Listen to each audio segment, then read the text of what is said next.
Bonjour les amis, j'ai quelque chose d'important à vous dire. J'accepte la mission qui est la mienne. Par moments, certains ont vu en moi de la gentillesse ou de la bienveillance en croyant que c'était de la naïveté ou de la faiblesse. Je peux vous assurer que ce n'est pas le cas. Si je suis gentille et bienveillante, c'est parce que je sais. Je suis issue d'une famille française moyenne, j'ai connu de bons salaires comme les difficultés liées au RSA. J'ai eu la chance de recevoir une éducation multiculturelle et spirituelle. J'ai eu la chance de pouvoir voyager à la rencontre de peuples fascinants. J'ai eu la chance de recevoir. J'ai aussi eu la chance de pouvoir donner. Dans un cas comme dans l'autre, j'ai dû apprendre à le faire avec parcimonie. J'ai connu les difficultés liées à mon caractère, à mes blessures et surtout à mon ego. L'autre n'est que le reflet de ce que l'on s'inflige à soi-même. J'ai aussi connu la pire version du genre humain, avec une agression dont j'ai moi-même entretenu la blessure ouverte pendant plus de 30 ans, faute de savoir comment demander de l'aide. Et chose que j'ai fait il y a finalement très récemment. Je n'ai pas l'intention d'en parler ici, je voudrais seulement que vous sachiez que j'ai pardonné à mes agresseurs, tout comme je me suis pardonné de n'avoir pas été en mesure de demander de l'aide plus tôt. Je remercie mes amis, même si j'ai dû les rejeter à des moments clés dans mon évolution. Clairement, je n'ai pas toujours été un cadeau. Je remercie par-dessus tout mes ennemis, car c'est grâce à vous que j'ai pu poursuivre mon chemin d'évolution, mon apprentissage. Vos enseignements m'ont été bien plus précieux que ceux de mes amis. J'ai une pensée particulière pour nos meilleurs ennemis actuels. Je pense évidemment à la classe politique dans sa grande majorité. Vous avez eu à tenir le rôle du méchant dans cette histoire. Vous êtes détestés, incompris, et vous tenez encore la barque. C'est franchement très honorable. Pour devenir souverain, nous avions besoin de connaître le pire, voire le chaos. Et vous nous l'avez fait expérimenter avec un brio tout à fait exceptionnel. Vous êtes même allé jusqu'à alterner les fonctions de Premier ministre avec des figures paternelles et maternelles. Que de blessures nous avions à guérir. Merci, Monsieur Jacques Attali, pour vos enseignements et cette très fine analyse de notre psyché et de nos comportements, notamment en matière d'opposition à l'autorité. Merci, Monsieur Emmanuel Macron, d'avoir joué le rôle de l'avant-unification avec un zèle d'anthologie. La France s'en souviendra longtemps, j'en suis sûre.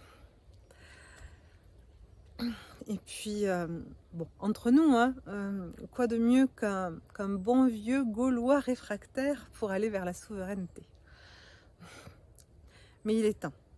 Il est temps à présent de libérer les Français de toutes ces injonctions contradictoires et de ces informations télévisées plus ubuesques les unes que les autres. Monsieur Bruno Le Maire, je me fie à la justesse de vos comptes pour dégripper la machine.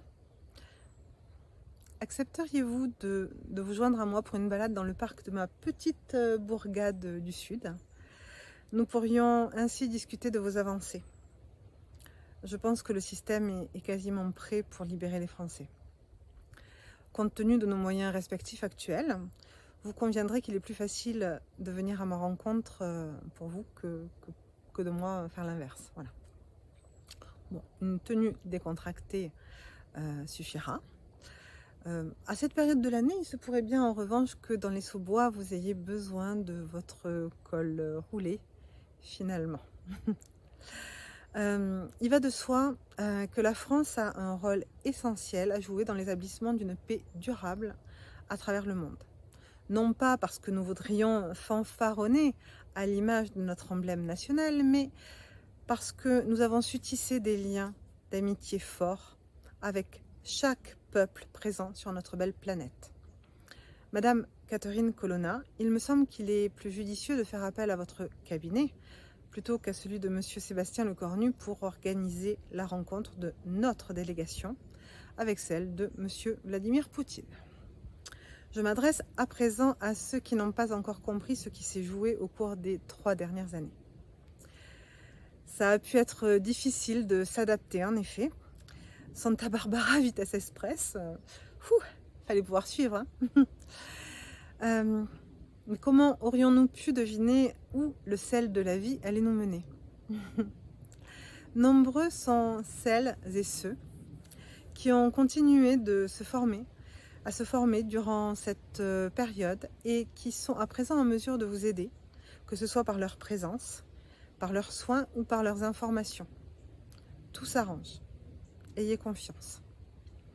J'ai créé cette chaîne, le Journal de l'Unité, il y a un moment déjà. Je devais parfaire tous mes apprentissages avant de continuer sur ma lancée. Le Journal de l'Unité, c'est l'histoire d'un chemin où la voie n'est pas encore tracée. Nous avançons en éclaireurs.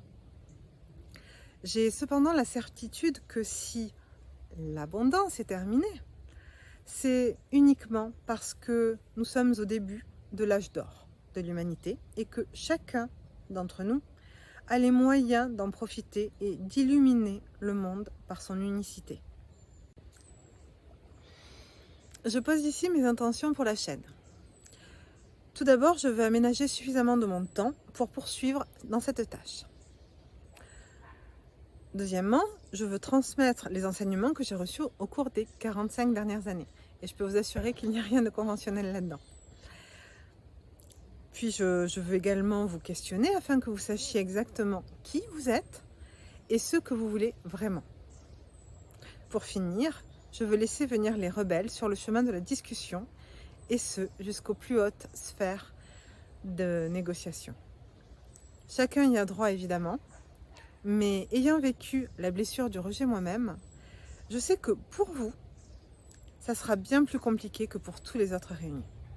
Je vous rappelle que vous êtes responsable de votre bien-être, vous et personne d'autre. Je vous remercie de votre écoute. Je vous souhaite une excellente journée et à très vite.